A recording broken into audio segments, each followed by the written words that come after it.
Today, I'm going to be talking about plate tectonics, specifically the different boundaries and their effects. Did you know that all of the continents used to be in one landmass called Pangaea, shown on the left? The reason they're not anymore is because of tectonic plates. Tectonic plates are pieces of the Earth's outer layer or lithosphere that move over the hot magma beneath them.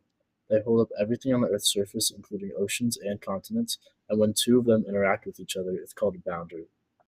There are three different types of boundaries: convergent, where the plates hit each other; divergent, where the plates move away; and transform, where the plates move side to side against each other. First, we have convergent boundaries, which are interesting because the type of crust that the plate carries, either ocean or continent, matters for the effects that happen. First, we have ocean continent, where in the video the blue notebook or the ocean plate goes underneath the brown notebook or the continental plate in a process called subduction, where the denser plate goes beneath the other one and turns to magma. Some common effects of this are continental volcanic arcs, which is when magma that just was formed from subduction rises and makes mountains or volcanoes. Most notably, the Andes are an example of this. It also has earthquakes and oceanic trenches where part of the ocean subducted.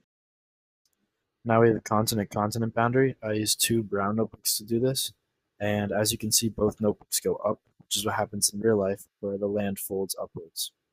Little to no volcanoes are formed here because no plate is subducting, but there are massive earthquakes and massive mountains formed, the most notable example of this in the Himalayas, because both plates are rising.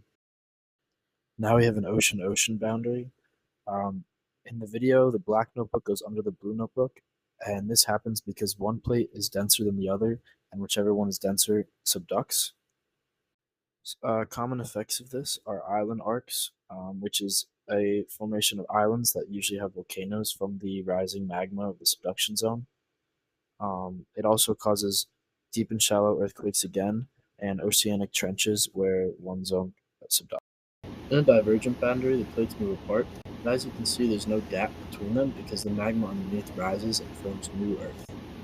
In the ocean, this new crust causes seafloor spreading and can form underwater mountain and volcano ranges as the magma rises above the surface, and on land, the continental land is thinned and can form valleys, volcanoes, or oceans. There are also shallow earthquakes caused by this. Now for a transform boundary. As you can see in the video, the plates move against each other. I made sure to put the spines together because in real life, when the plates moved, it's not very smooth and they often rub against each other. Some common effects of this are massive earthquakes as the two plates rub against each other, and land deformation and movement as the two plates move in opposite directions. Finally, I have this map of boundaries around the world to show how these are currently happening all around us. Thank you.